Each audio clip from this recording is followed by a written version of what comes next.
Hello, everyone. If you like what I'm doing here, please consider subscribing, liking, and commenting. It would really help the channel out quite a bit. Thank you very much.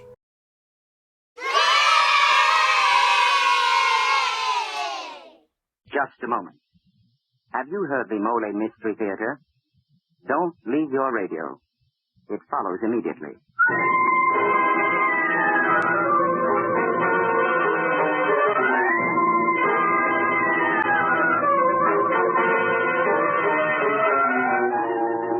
Molle, M-O-L-L-E, the brushless shaving cream that guards your face with a special protective film, presents the Molle Mystery Theater. This is a series of programs designed for mystery fans and for all lovers of exciting, suspenseful entertainment. Every Tuesday night at this time, you are going to hear one of the great mystery stories of the past, the present, or the future. They will be selected and brought to you by Mr. Jeffrey Barnes. Mr. Barnes, who has made a lifelong study of mystery fiction, is a connoisseur of fine detective stories. Mr. Barnes. Good evening and welcome to the Molle Mystery Theater. Our story tonight is a fast-paced, up-to-the-minute mystery by Dwight V. Babcock. Its title, Homicide for Hammett.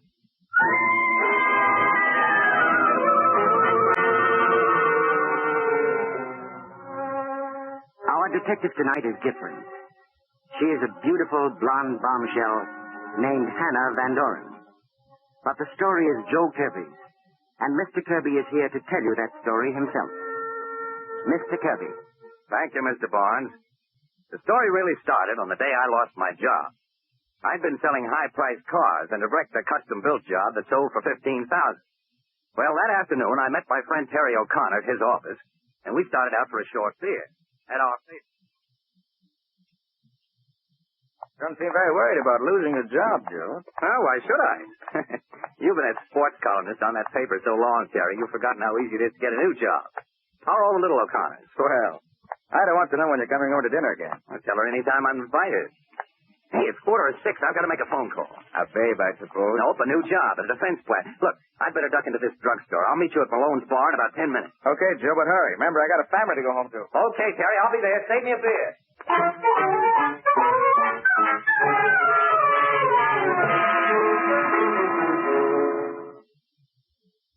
Oh, there's Joe now. Hey, Joe, over here. Oh, hello, everybody. Hiya. Everything okay? Sure, everything's okay. Hey, who's the beautiful face? She's with George Engel here. How can a heel like that hit this pretty gal, huh? Lay off, Lug. She's mine. Miss Hannah Van Doren, may I present the eminent Joe Kirby of the Three Depression Kirbys. Hello, Mr. Kirby. Hello, Hannah. Hey, Harry, give us a round here, huh? Okay, Mr. Kirby. Well, I hear you lost a job, Kirby, so I suppose you're broke. In a manner of speaking, yes. But I'm looking for Steve Wurzel. He owed me $200. You got a fat chance of collecting. Here we are, Mr. Kirby. Hi, Harry. Say, have you seen Steve Wurzel around? No, he hasn't been around all evening, Mr. Kirby. Funny, this is one of his hangouts. Well, here's to you, Harry, the best bartender in town. Who is this Steve Wurzel, Mr. Kirby? The spoiled son of the head chemist of the Smith factory. And when I say spoiled, I mean rotten. Sounds like quite a lad. A heel. And I'm going to collect my dough from him tonight or take it out of his hide. I know an easier way to make money. How about coming out to the racetrack tomorrow? I got a good horse in the fourth. Well, that's an idea. But I'll need the dough Wurzel owes me to take Miss Van Doren with me. What's your number, beautiful? I'm in the book. Hey, stop trying to chisel in on my woman. On second thought, maybe she's just what a deadbeat like you deserves. Sour grapes, you're just jealous, Engel. Down around City Hall, they call her Homicide Hannah, the gorgeous fool. She's bloodthirsty.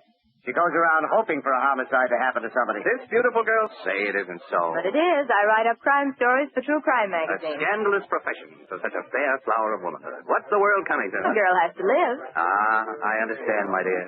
And I'm just the little fella to show you how to live well. Now, I'll call you for that date in the morning. Now, if you'll excuse me, I've got to get my beauty sleep. You coming with me, Terry?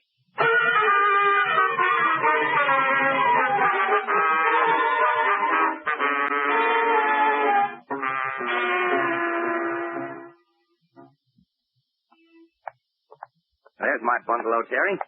Hey, I got some beer that ought to be cold as ice. Why not stop in for a minute, huh? Okay, I'll have one for the road.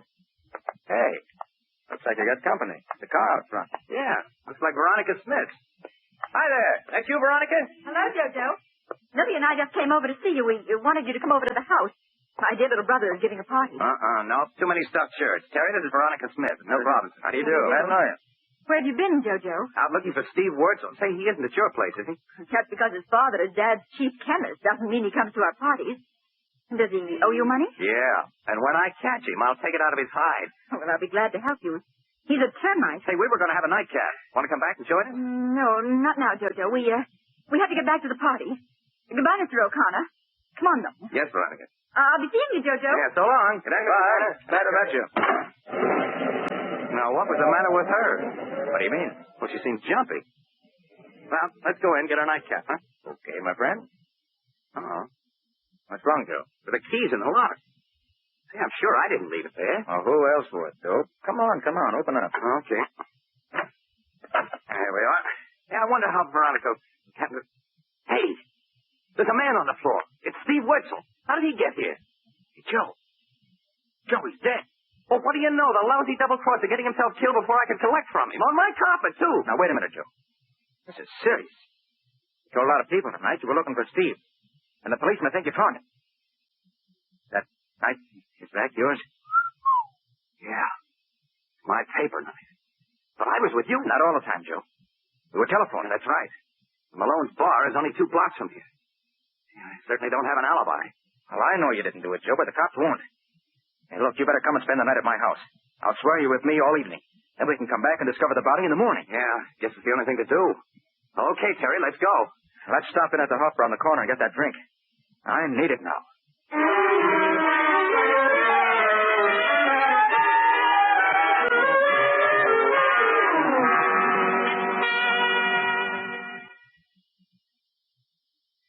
Hey, huh? Look over there in that booth. George Engel and Hannah. Well, so it is. Well, let's join them. Hello there. Hi. I thought we got rid of you once. Welcome to our party. We just stopped in here for a sandwich. Why don't you sit somewhere else? Or are you 2 bums following us? Not you, Engel. The beautiful damsel with you. Well, go out and find your own beautiful damsel. You are beautiful, Hannah. Say, can you cook? Oh, never mind. Marry me anyway. Mr. Kirby, I hardly know you. Besides, you lost your job. Incidental. Purely incidental. However, I don't require an immediate answer. Take a minute or 2 to think it over. I will. Did you find Wurzel? Yes and no. What do you mean, yes and no? He means no. How did Terry know which you meant, Joe? He guessed. Say confidentially, honey. I'm in a jam.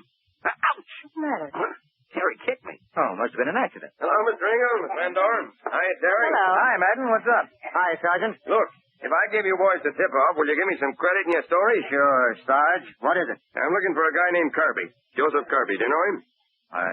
Well, what do you want him for, Madden? It's murder. A murder? Where? And we got a call to investigate his apartment. We went right over to his joint, and there was this stiff laid out on the rug with a shiv stuck in his heart. Died about 6 o'clock. Some guy named Wurzel. Oh, what do you know about that? In Kirby's apartment? Who phoned in? We don't know. He didn't give no name. It was, anonymous. But the guy said we'd probably find this Kirby in some bar, so we're looking. You know him? Hey, you sure it was a man who called? Yeah, it might have been a woman. Hey, what is this? You're all acting funny. Let's get it over with, Terry. The suspense is killing me. Officer, my name is Joe Kirby. Here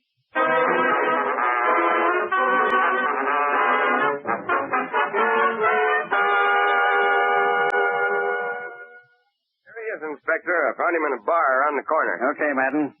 For the record, Kirby, what's your full name? Joseph Jefferson Kirby. What are Miss Van Dorn, Engel, and O'Connor doing here? We were with Joe, Inspector, so we came back here to see if we could help him. And Joe didn't kill Wurzel either. Take it easy, O'Connor. Nobody said he did yet. But we're going to find out. Did you kill him, Kirby? Sure, he killed him. What's the idea, George? I did it all for you, baby. It's a Christmas present. A homicide for Hannah. There's your motive, Inspector. Why, for 2 cents, I punch you in the nose, Angle, joking at a time like this. Don't try to be funny about this, George. Terry's right. I know he didn't do it. Did you, Joe? No, I'm afraid not. Not even for you, Hannah. Anything else, but not that. Hey, wait a minute. I'm still handling the investigation around here. Where were you between 5 and 6 this evening, Kirby? He was with me. All the time, O'Connor?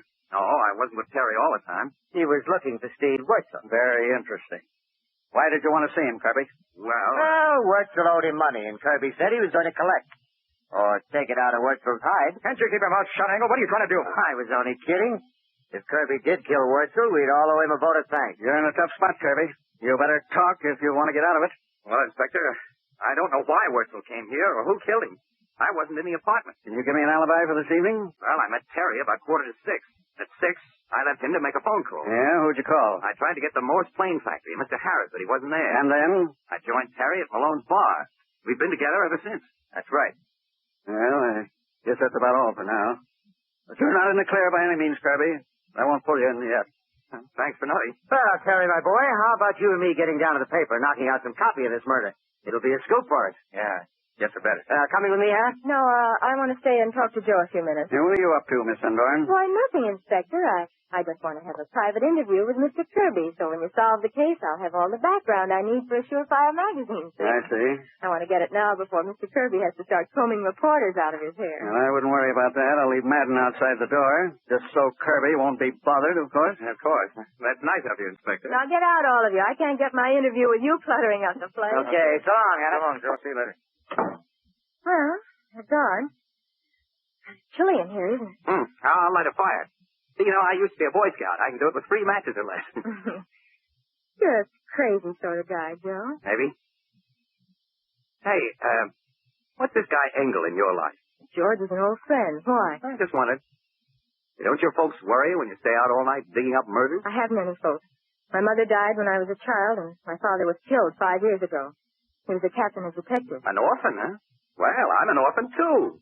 Fate must have thrown us together so I can take care of you. You better take care of yourself. Say, how about helping me find who killed Wurzel? No, why bother? I'd much rather kiss you like this. Hey! Oh, that's jujitsu. You want to play some more? No, thanks. How was I to know you'd turn out to be a female strangler Lewis, huh? Just trying to get better acquainted. Here I get slammed against my own wall. I hope I didn't really hurt your back. No, I'll live, I guess. And I'll help you find a murderer. It's safer than making love to you. But don't forget, we're going to the opening of the races tomorrow. It's still on, isn't it? Of course. I've got a car, so I'll pick you up about 11:30. Good night, Joe. Good night. You beautiful wrestler.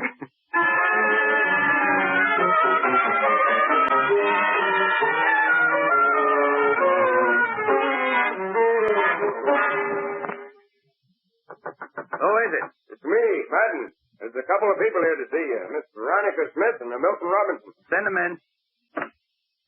Oh, hello, Veronica. Hi, Milt. I just had to come to see you, Jojo, after reading this morning's papers. Horrible. Sorry for you, Kirby. I just got up. What's the paper say, Veronica? You're suspected of killing Steve Wurzel in a fight about money. My, how these newspapers do exaggerate. Say, were you inside my place last night, Veronica? No. No, we weren't, Jojo. We just knocked on the door and there wasn't any answer, so we left. That's when we met you. Then why wouldn't you come back with me? Well, we had to get home. I had to get to the party, and Milt had to get home to his mother. You see, she's blind, and she gets frightened when Milt is away too long. Isn't that right, Milt? Yes, indeed, Veronica. Yes. Okay, that's your story. I didn't mention you to the cops anyway. Thanks very much. Madden said you're up, so I'm just walking in. Oh, I didn't know you had company. That's all right, Hannah. Hannah, this is Veronica and Milt. How do you do? Jojo, your taste is improving. She's a lovely blonde. And that she is, and we're off to the races. You all going? Yes, we are, and I have my station wagon. We can all go together. Swell. Well, what are we waiting for? Let's go.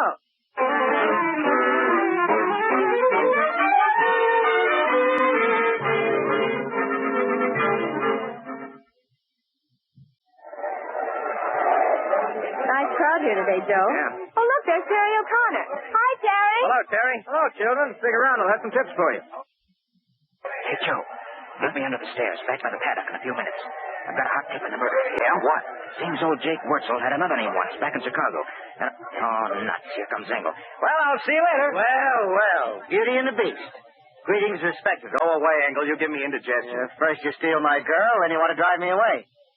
Did you hear the newest guess about your murder? What is it? Some bright cop got the idea that Steve was killed by spies. His old man, Jake Wurzel, just invented a chemical for neutralizing chlorine gas. This guy thinks they tried to get the secret out of Steve and killed him when they failed. I think it's nuts. Yeah, so do I. But I'm glad somebody doesn't think I'm the murderer. Well, come on. Let's get away from here, Hannah. The air's bad. You know, I'm covering the murder now. You wouldn't care to give me a statement, would you, Mr. Covey? Yeah, stay away from me. Unquote. Hey, Hannah, would you do me a favor? Wait here a minute. I have to go to the paddock and see a man about a horse. I want to go along. You're going to meet Terry, and it has something to do with the murder. I heard him. That stage was for Terry Miles. Okay, come on. Where's your secret meeting place, Mr. Conspirator? Around the corner here. To those back stairs. Right over here. Right over there. But no Terry. Hey, look. He's on the floor. He's hurt. Hey, Terry. Terry, what's the matter? Terry. He's no answer, Joe. Can't you see the knife in his throat? He's dead. Yeah, I see. But what about you, Joe? If the cops find you here with another murder, they'll... Oh, what do you mean, if? Here comes one right now. Let me do the talking, Joe. No, not me. I'm getting out of here. There's something I've got to find out. I'll see you later. Hey, you! Stop! In the name of the law! Off! That's fine! Good luck. Good luck, Joe.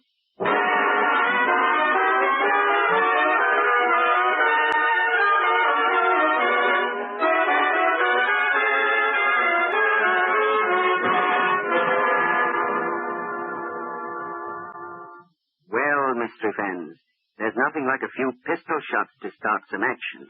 And plenty of action is just what we're headed for when our Molle Mystery Theater play resumes. You know, Mr. Barnes, what you just said is exactly Joe Moran's idea. Yes, Dan, how's that? Well, my old friend Joe is a real Molle fan who wants every man to enjoy the better shaves it gives. And he says that one good way for me to remind folks of how good Molle is and to stir them into action is by firing a pistol shot or so. So, and what are you going to do about it, Dan? Well, just this. Gentlemen, of course you realize that the little nicks and scrapes you got while shaving today will make tomorrow's shave all the more difficult. Well, why don't you buy Molle, the brushless shaving cream that puts face protection first. Molle has a special protective film, a film with more real body and substance than light fluffy cream. That film acts in a positive way to guard your tender skin from irritating nicks and scrapes. Also, Molle contains an abundance of beard-softening ingredients and plenty of bland, non-irritating oils. So, gentlemen, to enjoy shaves that get better and better as Molle's protective film guards your face from nicks and scrapes, why don't you just... Yes, that's right. Shoot around to the store and buy a tube or jar of M-O-L-L-E, Molle Brushless Shaving Cream. Well, I'm out of ammunition and my story's told, so now here's Mr. Joe Kirby to bring you Act 2 of Homicide for Hannah. Well, after Hannah and I found Terry's body at the racetrack, the cop tried to stop me. But I got away and grabbed a cab into town. Terry had mentioned a clue and said he wanted to tell me more just before he was killed. Maybe he had told his wife something about what he learned. It wasn't much to go on, but it was my only chance. So I went to see Ida O'Connor at their home on Laurel. They told you, Ida? You know about Terry? Yes. The paper telephone. He's gone, Joe. Terry's gone. You know, they're saying I did it. I did. Yes, I know. But I don't believe it. Well, you were his friend. Thanks, Ida. Now, you've got to buck up for the kid's sake. We can't bring Terry back. But I want to do something about it. And maybe you can help. How? When Terry was home last night, did he say anything about what he was working on, about what happened at my place last night? Well, yes. He was all excited. He said he had a chance to clear you completely, and it would mean a big bonus for him and maybe a raise. Where had he been, Ida? Well, he'd been at the office going through some old newspapers. He showed me one of the clippings. A clipping? You remember what it was about? It was about a murder trial in Chicago back in 1925, I think. A man named Wilson had killed another man, had been acquitted. There were pictures of the man. I didn't read it except for the headline. It's not very definite, but I'll try to run it down. Now, you keep your chin up, Ida. I'll get Terry's murderer if it's the last thing I do.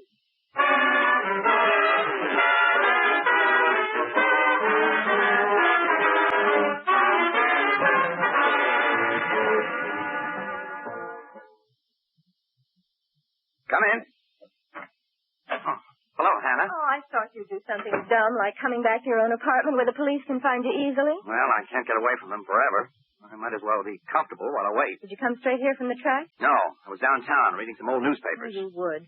I don't suppose you thought of reading the last edition of today's paper while you were there. No. Why? Nothing, except that while you were running around making sure you have no alibi, Steve's father, old Jacob Wurzel, was killed. Murdered? Yes. Say, this is getting to be an epidemic. Well, eat, drink, and be merry. How about a highball, Hannah? No, thanks. I want to talk to you, Joe. Please be serious. Yes, Hannah, I'll be... Oh, maybe that's the cops now. Come in. Hello, Jojo. You see, Milton, I told you he'd be here. Milton tried to argue me out of coming. He said you wouldn't be here. Well, I thought with the police after him. Oh, you did you? Well, sit down, Veronica. Thanks. We're going to have quite a little gathering here. I'm expecting the police any minute. Then we'll try out a little idea I've got. What sort of idea? Yes, what is it? Relax, Hannah. I'm just beginning to get smart. Now we wait for the police. Here, the boy detective. And I think I hear the ponderous tread of the law coming this way right now. Well, I thought you'd be here, Kirby, when I saw the visitors go in. I was especially glad to see Miss Veronica Smith arrive. Why? I have a witness who places your car here last night. So I have a warrant charging you and Kirby with murder. Oh, no. Oh, wait a minute. Not so fast. You can't do that. No, I can't, eh? Well, who's going to stop me? But wait a minute. I know who committed all 3 murders. You better be good, Kirby. What's your story? Well, originally, the murderer had only intended to kill Steve Wurzel and his father. Terry O'Connor was killed because he had a lead to the murderer. Terry, where would he get a lead? I found out Terry had been looking up an old murder in Chicago in 1925. That murderer was a man named Wilson, and he was acquitted. Interesting. But what does it have to do with this? There were pictures in the paper. Wilson was Jake Wurzel, Steve's father. And Jake Wurzel killed somebody? Well, Wurzel or Wilson was a cosmetics manufacturer then. He put an eyelash dye on the market that contained poison, and several people were blinded. He had a good lawyer, so he wasn't prosecuted. Well, where does the killing come in? And how does it tie in with this case? I'm coming to that. The husband of one of the blinded women, a fellow named Katie, tried to kill Jake Wurzel. But Wurzel killed him first. So Wurzel changed his name and came out to Hollywood? Right. Well, that blind woman and the man who was killed had a son. Aha, I'm beginning to get the idea. Right. I'm betting that son grew up with one idea. To make the Wurzels pay for his mother's suffering and his father's death. And who do you think this son is, Kirby? You moved here from Chicago, didn't you, Milt Robertson? Yes. And your father is dead and your mother is blind. The name of this family was Katie, but it could have been changed later, just as Wurzel's was. That's absurd. And Milt was here last night with Veronica. She may have lied to protect him, but that's the only way she's implicated. I did lie. I lost my handkerchief, and Milt went back up after it. He told me that he tried Joe's door and it opened, and he saw someone in there dead on the floor. But I don't think he did it. Of course I didn't. Maybe you've made a case after all, Kirby. Well, Robinson? You're making a terrible mistake. I haven't killed anyone. My name wasn't Katie. You can find my birth certificate on file in Chicago. My father died a natural death. My mother was blinded in an auto accident. You can check all those things. That's true, I'm sorry. But it seemed right. I ought to let you stew in your own juice, Joe, for holding out on me, but I know who the Katie boy is. Hannah, you do? Who is it, Miss Van Doren? I'm almost sure it's George Engel. What, the newspaper reporter? Yes, I know he's from Chicago. His father's dead, and so's his mother, but she was blind. He told me about it and seemed very bitter. And he did overhear Terry telling me that he had a clue. He could have reached the paddock just to hit him. I'm sure it's George Engel. He fits all the way around. Hey, wait a minute, though. He couldn't have killed Steve Wurzel. He was with you all evening. No, he wasn't. There wasn't any reason to mention it before, but he left me at the bar for almost a half hour between 5 and 5:30, the time when Steve was killed. That's just about when Terry and I left his office. You sure about those things, Miss Van Doren? Positive, Inspector. Joe's giving you the motive, and Engel's the only one who fits it. Think you better act fast, too. He succeeded in killing both Wurzel, so he'll probably try to leave town now. You're right. I'll get a dragnet out immediately. Well, I'm sorry about almost pulling you in, Kirby. Come along, Veronica. We'd better go, too. Yes, Milton. I'm really very sorry, Milton. Forget it, Kirby. Well, goodbye, all of you. Goodbye, Joe. Goodbye, drop in again when I have another murder.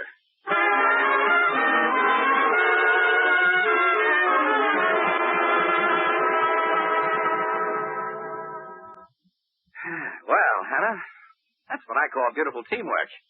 And we collect the $5,000 reward that the newspaper put up for information leading to the arrest of Terry's murderer. Say, I'd forgotten about the reward. $2,500 each. I don't want mine, though.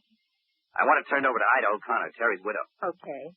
I guess I can be as generous as you. I'll turn my share over to her, too. Well, happy days, partner. We'll die broke but happy. You're a sweetheart. Now, wait till I mix a couple of drinks. We'll have a toast to that. Don't rush off, Kirby. George. Yeah. Little Georgie, your pal, with a gun, you'll notice. So don't move. I was out in the kitchen, heard the whole thing. I hid until the cops left. I waited to kill you, Kirby. It's too late, George. They know everything anyway. I know. I just don't like Kirby. Cutting in when you were my girl and for generally acting smart. Besides, one more killing won't hurt my record. This one's all for you and your story. Homicide for Hannah. You rat. You didn't have to kill Terry any more than you have to kill me. But you like to kill, don't you? You're kill crazy. Well, I'm going to take that gun away from you. Stand back, Kirby. Don't I got him, Joe. Suffering cats. That's jujitsu again. He's knocked out. Cold as a cucumber. Well, my father always told me it'd come in handy. Better call the police back. Yeah, I will. Phew. Oh, Who'd think a beautiful babe like you could toss a big man clear across the room? You saved my life. I'm going to kiss you right... Oh, maybe I better not. Oh, brother, am I going to have fun? Married to a female wrestler.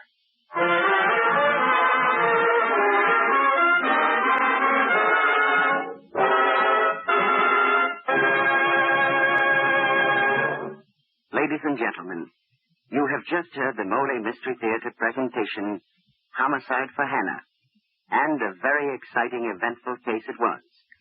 Now we continue with still another case, one that I'm sure the men in our audience will find eventful and helpful.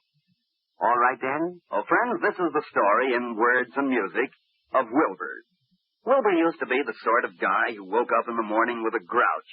When his wife spoke to him, Wilbur would answer something like this. Yes, very grumpily, because he was almost positive he was in for an unpleasant time with his morning shave. And as Wilbur shaved, as he nicked and scraped his face, his spirits got lower, lower, and lower. Well, finally, Wilbur listened to the Molle Mystery Theater one night. He learned how Molle puts face protection first. He heard about Molle's special protective film, a film that helps guard against nicks and scrapes because it has plenty of real body and substance, much more than light fluffy cream.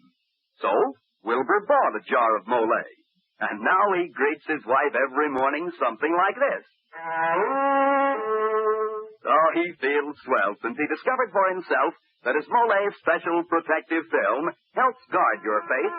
Day after day, your shaves get better, better, and better. So, gentlemen, why don't you buy Molle? Molle, the brushless shaving cream that puts face protection first. And now here's Jeffrey Barnes to tell you about next week's story. Mystery fans, we were unable to introduce our new detective, Jonathan Pierce, tonight, as previously announced. But he will definitely be with us next week in an exciting story about beautiful girls, antiques, and murder, entitled The Mystery of the Seven Keys. So be sure to listen in to Jonathan Pierce in The Mystery of the Seven Keys.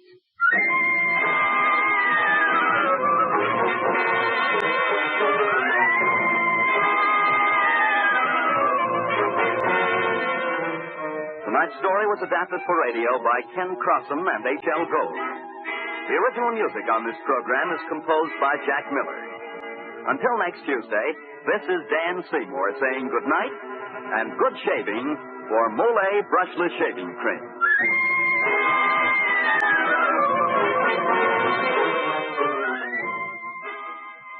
Do me a favor, folks, will you? Look at the sleeve cuff of your dress or suit. Chances are, if it isn't brand new or right back from the cleaners, it's a bit dirty. And if you had two heads, you could turn one around, and you'd see that the neckband of said suit or dress is soiled, too. But that's no reason to send the whole garment to the cleaners. Simply buy a bottle of Energine cleaning fluid and take out the dirt and the grease yourself. Energine works quickly and easily on grease stains. Energine is economical, too, and a mighty handy item to keep in the house for all tough and stubborn cleaning jobs. So tomorrow, get a bottle of Energine. This is the National Broadcasting Company.